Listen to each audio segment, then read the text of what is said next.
Hello guys, kakainin ko na yung papayang na-harvest ko. Tignan natin kung matamis.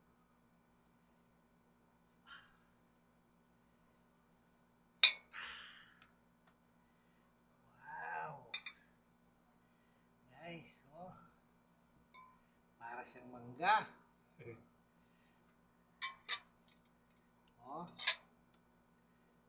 Tagalin ko yung buto. Wala man siyang buto, oh. Konti lang, oh. Ayun lang yung buto niya. Si Martes hindi siya kumakain ng papaya. Oh, guys, tikman ko muna kung matamis siya.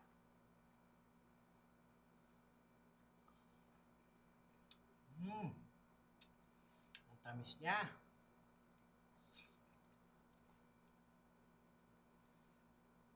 Ito yung na-harvest ko sa taniman ko doon sa Bacoran.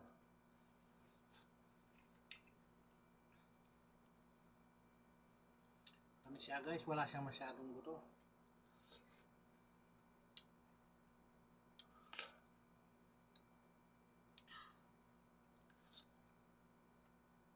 Para siyang mangga, ang sarap.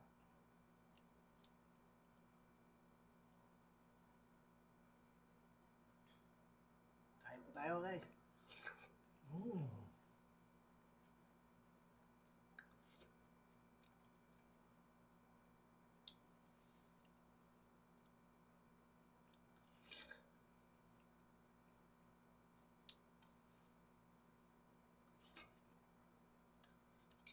Sarap siya guys.